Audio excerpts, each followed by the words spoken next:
I think it's important to know who you are in life. Recently, I found this out for myself. It's at the food stamps office, and a woman said about me, very uncomfortable when that creepy guy walks past. Let that sink in. I'm the creepy guy at the food stamps office.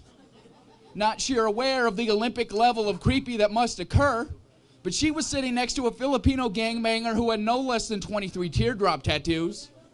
I know this because it went from his right eye down to his mouth, his left eye down to his mouth, and his right eye had a second row starting.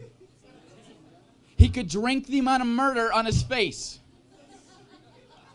It was him and 3 white guys with blonde sternum-length goatees, all looked like they sold whippets at the Juggalo family gathering. I feel like the only way I can up the level of creepy already occurring at the food stamps office is if I was playing dice with human teeth. It's a weird process if you don't know. Basically what you have to do is wait in line for 4 hours, ignoring the quiet judgment of someone who got laid off from the same gas station you did. Then when you get to the end of the line, a woman will tell you that if you lie to get food stamps, I'll press federal charges, which I think there's bigger fish to fry, fish that we just established I should be eating.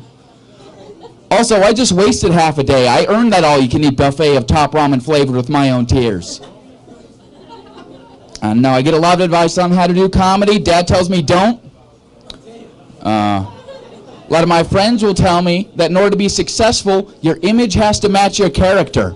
What they mean is people should know who you are and what you're going to talk about the moment you step on stage. So for me, I'm a pot-smoking anarchist, aspiring vegan, that's obsessed with conspiracy theories, aliens, and underground hip-hop, which the only way I can convey all of those messages at once is if I were to grow dreadlocks. Let's be honest. You see Senior White Rasta walking down the street, you're like, that guy knows a lot about JFK and the Wu-Tang Clan. Like, cash rules everything around me. Blam, where does skull go? Grassy, grassy, no, y'all. Thank you. Thank you, everybody.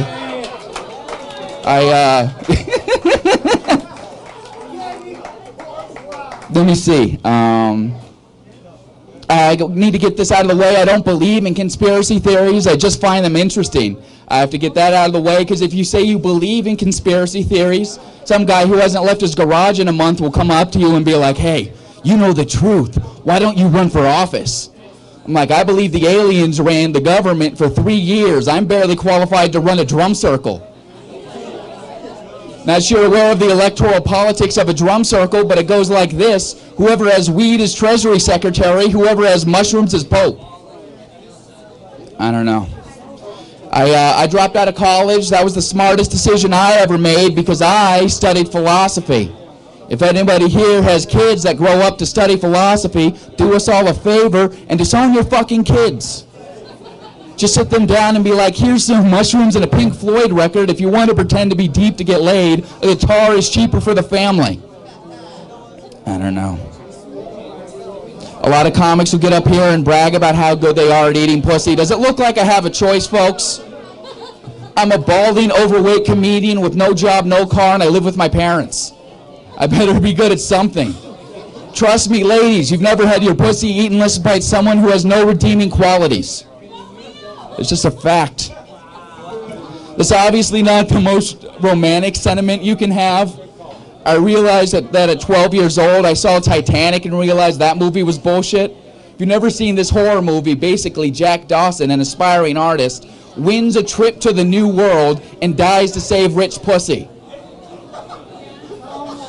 Excuse me for not having my hair blown by that storyline. Personally, I think it would have been better if he would have stolen her necklace and pushed her head under the water until she stopped twitching. Just floating along the cold, icy Atlantic waters, hoping that one day he'll reach Brooklyn and pawn it off to buy an art colony.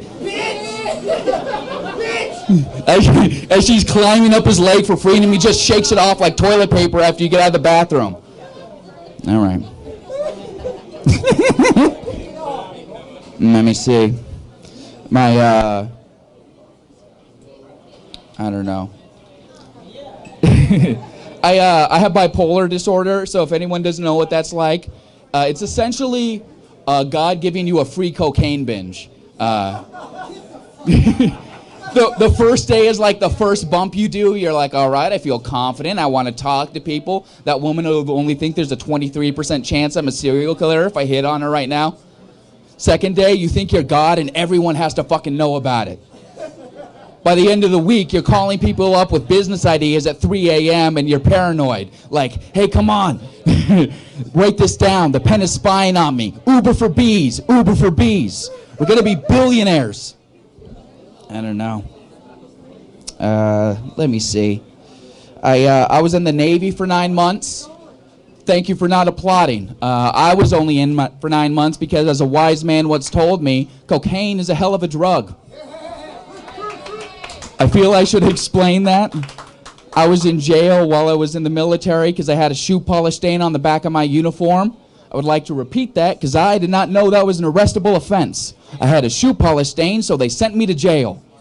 Guess what, Navy? You want to shrug off the stigma of being the pussy military. Maybe looking fabulous shouldn't be priority number one. You know what I'm saying? Like, maybe dropping Marines off is slightly more important than looking like the guy on the front of the Cracker Jack box. All right, you guys have been great. Let me welcome up your host, Brendan J. Give it up for him.